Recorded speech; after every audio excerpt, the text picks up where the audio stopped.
Hello everyone and welcome back to another video. My name is Jerry and I'm hailing you from the Antares shipyard.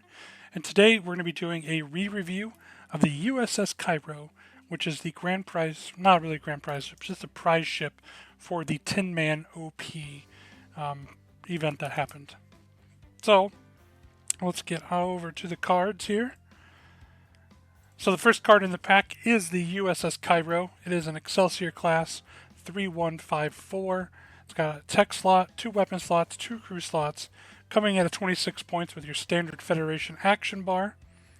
Wind defending, if there's an aux power token beside your ship, during the roll defense dice step, roll +1 defense dice.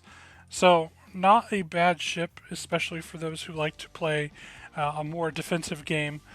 I think the trade-off here is that you got the aux power token. So at the time, there weren't very many things that you were going to do to give yourself an aux power token because I meant breaking up your action economy. In today's game, that's different because there are a bunch of different abilities out there that can give you a auxiliary power token, and sometimes there are things that let you do things while you have said aux power token. Now, if you have a card like the new Scotties that cancel out an aux power token before you place it, obviously the Cairo's ability you wouldn't be able to use it. But there are other things out there that will allow you to do this. And you can pair this with other highly defensible cards to make a very high defense Excelsior class that you want those aux power tokens. Again, today's game is coming in at 26 points. It's probably due for a recost, and obviously the text can get updated to today's game. But I don't think there's any real big issue with the text as it's written itself. I think the ability is good.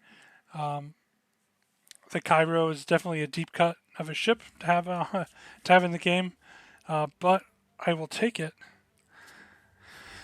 And then we come in with the generic Excelsior class 3153. So you're losing a shield, going down from 4 to 3. You lose a weapon slot, so you got tech, weapon, 2 crew. And at the time, it was 24 points. So I believe it was since Alliance, the first one, came out, the Excelsior classes have been recosted. And I'm going to show the recosted card here. So they've been recosted at 20 points, giving you a nice 4-point discount on the generics, which I think truly represents the Excelsior being the workhorse class of Starfleet as it's depicted. So a nice price, very easily you can get multiples of these ships in. So now we come to the U.S.S. Cairo's CO, as shown on screen, Edward Jellicoe. And this was at the time, his first entry into Attack Wing. We since have gotten another Jellicoe. So skill 6, elite talent slot, cost of 4. At any time, you may disable one of your tech or weapon upgrades to place an evade, scan, or battle station token beside your ship. You may only use this ability once per turn. So it's interesting. His ability is interesting. I don't really know what the thematicism they're going here for. It would have made sense if it was disable a crew or do something with a crew, because he was notoriously hard on the crew in the episode. But either way, I don't think it's a bad ability. For your 6 skilled captain, 4 points. Obviously, the text can be updated to today's nomenclature. Overall, I think Jellicoe was a good addition to the game, even coming in at 6 skill points. He's not a Picard. He is a highly respected captain in the Trek world, but he's not Picard. So I think 6 is probably right where he should be. So the next card in the pack is an elite talent called Task Force. It is a unique card, cost of 5. Action: choose a faction. All friendly ships within range 1 to 2 of your ship gain +1 attack die and roll +1 defense die against ships of that faction for this round. This is a good card. This is a card I guess see get played a lot. I like this much better than the previous card we talked about, which I believe was the Galaxy Squadron or the Galaxy Wing. I think this card is much better. Obviously, it gives every ship in your fleet, all friendly ships to you, this bonus. So not only do you get +1 attack die, you get +1 defense die. Coming in at 5 points, it's definitely worth the points, I think. It probably could get lowered down to a 4 just because it is an action, so it's eating up your action economy. 4 or 5, I think this is perfect. I really like this card. It is a card I see get played every now and again, especially when you're in a meta where building the attack dice and building defense dice to cap it at the rule of 3 is kind of the norm. This is one of those cards you see. Thinking about pairing it with like Gold Broca from the Cardassian Union pack, where he also does, I think, exactly this. This card is devastating for those people who play Faction Pure, because Task Force is going to give everybody +1 attack and +1 defense against your Faction Pure fleet. So the next card in this pack is High Yield Photon Torpedoes.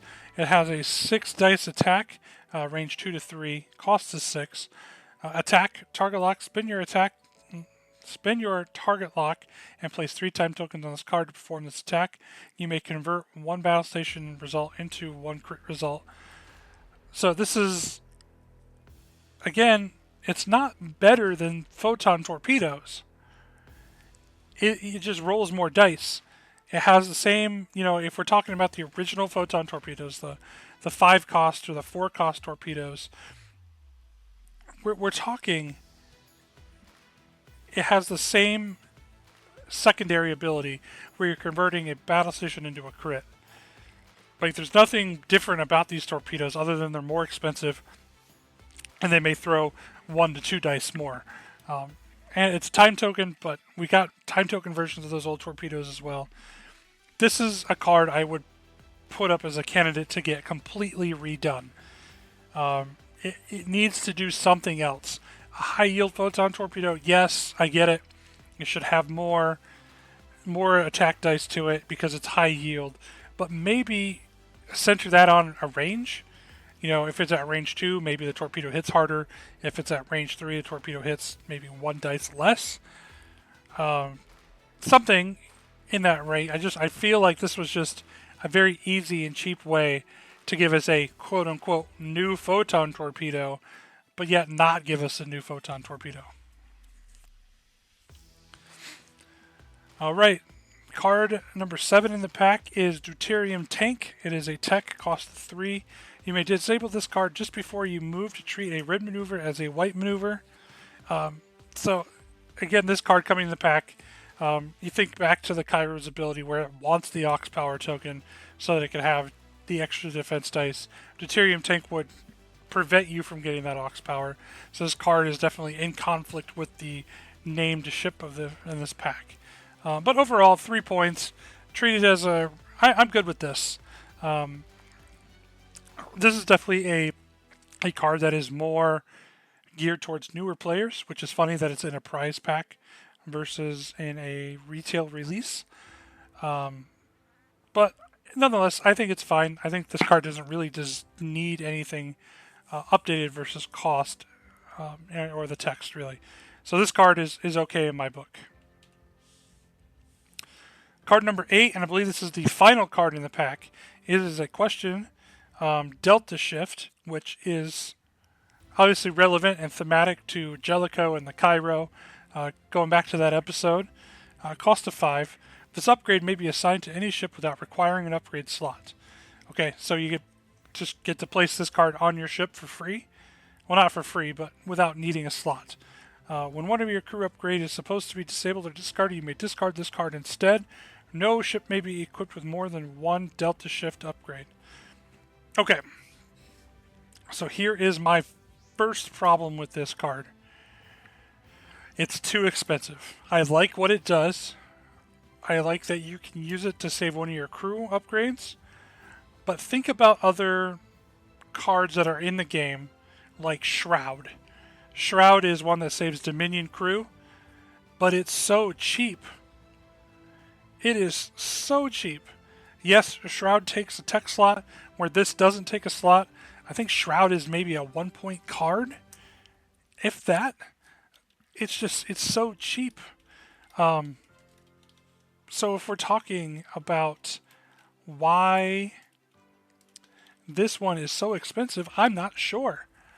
I don't think having it be a card that you get to equip outside of your slots warrants it being 5 points. As I said, Shroud is a 1 point Dominion card. Takes a tech slot, but okay, so maybe this one doesn't take a slot. Again, I don't see this as a 1 point card. This is maybe a 2 point card. But you also think about other cards like Beverly Crusher.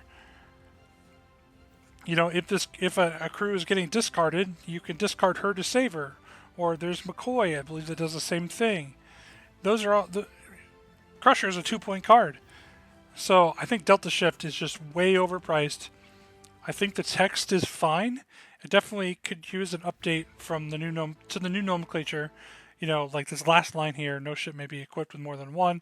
Okay, fine, you have a one per ship up here in the corner.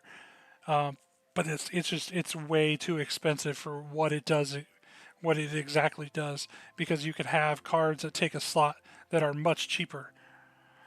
So 2 to 3 points is kind of in the range that I put this. So that is all the cards for the Tin Man OP prize. I do know that there aren't any missions with this, but it does come in an OP, obviously. So I am pulling up the OP now, and that way we will be able to talk about it. Oops. Let me switch to the OP viewer here. There we go.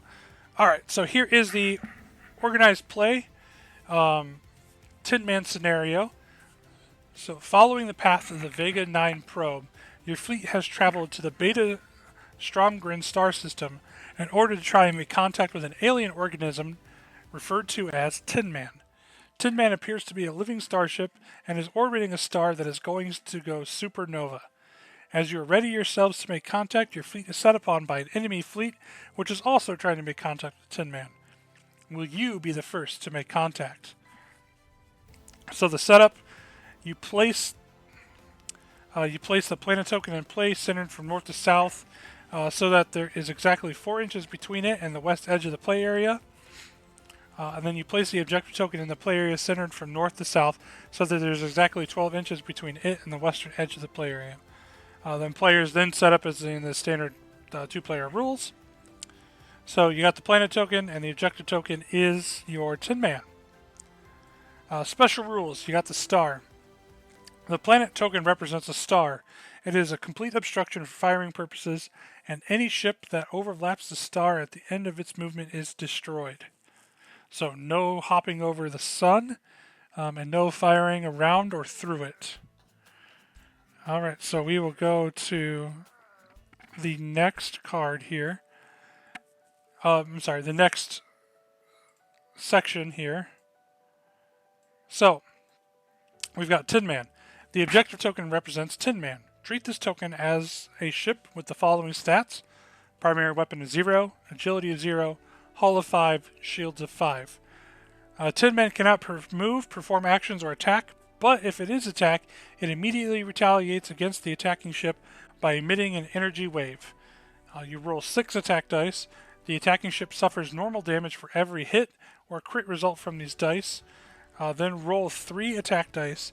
Every other ship within range 1 to 2 of Tin Man suffers normal damage for every hit or crit result from these dice. If an attack is made within range 1 to 2 of the Tin Man, i.e. either the attacking or defending ship is within range 1 to 2 of Tin Man, an energy wave is also emitted from Tin Man. Roll 2 attack dice. Every ship within range 1 to 2 of the Tin Man suffers normal damage for every hit or crit result. Note, the ships cannot defend against the energy waves emitted from the Tin Man. So no defense dice. So you just have to absorb it. Making contact. If one of your ships is within range 1 of the Tin Man and performs a scan action, instead of placing a scan token beside it, you may place a mission token on that ship's card. A ship within range 1 of Tin Man may perform the following action. Action. Roll 1 attack die for each mission token on your ship card.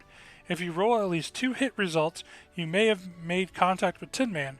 Remove all of the mission tokens from that ship card and place one of them beside your ship cards. This represents that your fleet has made contact with Tin Man. The game ends when one player is eliminated or the time limit is reached.